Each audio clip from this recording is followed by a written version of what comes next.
Middle east में 2 साल से जारी जंग के दौरान इजराइल ने कई मुस्लिम देशों में घुसकर हमला किया और हर बार अमेरिका ने उसका साथ दिया। लेकिन 9 सितंबर को कतर की राजधानी दोहा में हमास के पॉलिटिकल लीडर्स पर बमबारी करना इजराइल पर भारी पड़ता नजर आ रहा है। हाल ही में व्हाइट हाउस में बैठकर इजरायली पीएम नेतन्याहू को कतर के पीएम अल थानी से माफी मांगनी पड़ी और ट्रंप ने अब एक ऐसे एग्जीक्यूटिव ऑर्डर पर साइन कर दिए हैं जिसके बाद इजराइल के लिए कतर पर दोबारा हमला करना लगभग असंभव हो जाएगा। दरअसल अमेरिकी प्रेसिडेंट डोनाल्ड ट्रंप ने जिस एग्जीक्यूटिव ऑर्डर पर साइन किए हैं उसमें वादा किया गया है कि अमेरिका कतर की सुरक्षा की गारंटी देगा।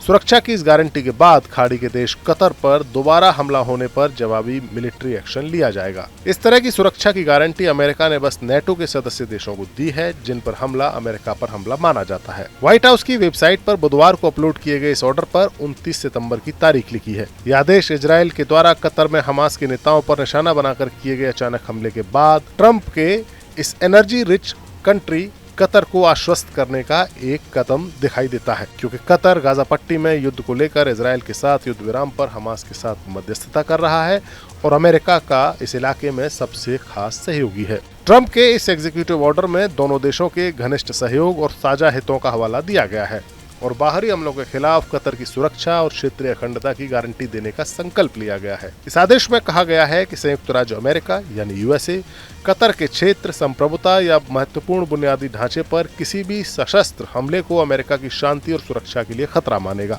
इस आदेश में कहा गया है कि ऐसे किसी भी हमले की स्थिति में अमेरिका खुद के और कतर राष्ट्र के हितों की रक्षा और शांति एवं स्थिरता बहाल करने के लिए सभी वैध और उचित उपाय करेगा। इनमें राजनयिक, आर्थिक और यदि जरूरी हुआ तो मिलिट्री उपाय भी शामिल हैं। फिलहाल कतर की ओर से ट्रंप के इस कार्यकारी आदेश पर कोई टिप्पणी नहीं आई है, लेकिन कतर के सरकारी मीडिया समूह अल जजीरा ने बुधवार को इसके बारे में रिपोर्ट किया और रिपोर्ट में कहा गया कि ट्रंप का कार्यकारी आदेश इजराइल के हमले के बाद कतर को सुरक्षा की गारंटी देता है। हालांकि इस आदेश की वास्तविकता भी सवालों के घेरे में है, क्योंकि कानूनी रूप से ये बाध्यकारी समझौते या संधियों को अमेरिकी सीनेट की मंजूरी जरूरी होती है, लेकिन वो अभी नहीं मिली है।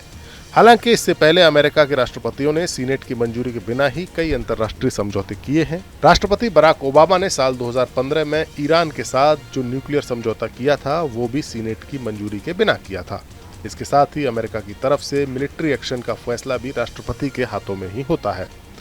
अमेरिका का इजराइल के लिए हमेशा से समर्थन रहा है, लेकिन वो अरब के अपने सहयोगियों को खो नहीं सकता।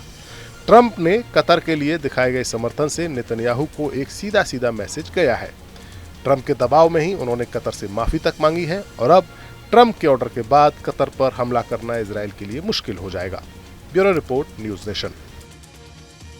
जहां भक्ति है हर शब्द में, कथाओं में छुपे हैं दिव्य रहस्य और ज्योतिष देता है जीवन को दिशा। धर्म से जुड़ी हर बातों को जानने के लिए हमारे चैनल स्तुति को सब्सक्राइब करें।